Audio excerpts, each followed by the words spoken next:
Hi అండి, welcome to our channel అమ్మ వంట. ఈరోజు మన వీడియోలో చుక్కాకు చట్నీ ప్రిపేర్ చేస్తున్నానండి. కొంతమంది చుక్కాకు అంటారు, కొంతమంది చుక్క కూర అంటుంటారు.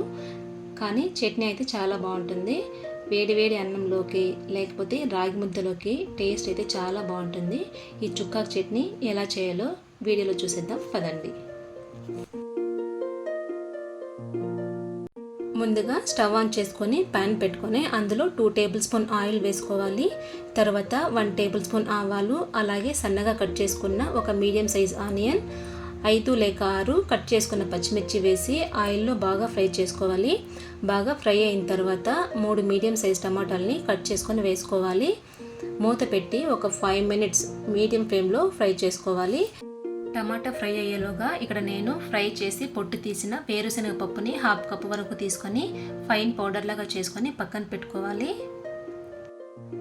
తర్వాత ఇక్కడ నేను ఒక కట్ట చుక్కాకుని తీసుకొని కట్ చేసుకొని 2-3 టైమ్స్ బాగా వాష్ చేసి తీసుకుంటున్నానండి. చుక్కాకు వేసి ఒక 5 మినిట్స్ వరకు కలుపుతూనే ఉండాలి. ఇది మిక్సీలో వేయాల్సిన అవసరం లేదు, మనం కలుపుతూ ఉంటేనే పచ్చడిలాగా అయిపోతుందండి.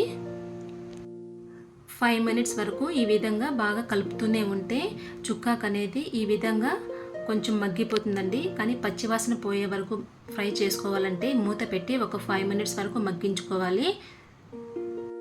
మూత పెట్టి ఒక 5 మినిట్స్ మగ్గించుకున్న తర్వాత పచ్చివాసన పోయిన తర్వాత ఒకసారి అంతా బాగా మిక్స్ చేసుకొని అందులో ఒక 7 లేక 8 వెల్లుల్లిపాయలు సన్నగా కట్ చేసుకొని అందులో వేసుకోవాలి. ఒకసారి అంతా బాగా మిక్స్ చేసుకున్న తర్వాత అందులో 1/2 టేబుల్ స్పూన్ పసుపు, 1/2 టేబుల్ స్పూన్ ధనియాల పొడి వేసి బాగా మిక్స్ చేసుకోవాలి. అంతా ఒకసారి బాగా మిక్స్ చేసుకున్న తర్వాత ముందుగా మనం మిక్సీ పట్టుకున్న వేరుశనగ పప్పుల పొడి ఉంది కదా, అది కూడా వేసి ఉండలు లేకుండా బాగా స్మూత్గా వచ్చే వరకు బాగా మిక్స్ చేసుకుంటూ ఉండాలి. ఇందులో సాల్ట్ వేసే వీడియో స్కిప్ అయిందండి, మీరు టేస్ట్ తగ్గట్టు సాల్ట్ కూడా వేసుకోవాలి. మనం పొడి వేసి బాగా మిక్స్ చేసుకున్న తర్వాత కన్సిస్టెన్సీ ఈ విధంగా రావాలండి. స్టవ్ ఆఫ్ చేసుకొని వేడివేడి అన్నంలోకి సర్వ్ చేసుకుంటే టేస్ట్ చాలా బాగుంటుంది. ఎప్పుడు నాన్ వెజ్జే కాకుండా ఈ విధంగా అప్పుడప్పుడు ఆకుకూరలు కూడా తింటే చాలా బాగుంటుంది.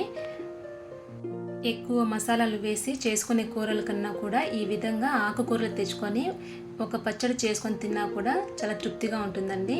టేస్ట్ అయితే చాలా బాగుంటుంది. ఇలాంటి సింపుల్ అండ్ క్విక్ రెసిపీస్ కోసం అమ్మ వంట ఛానల్ సబ్స్క్రైబ్ చేసుకోండి.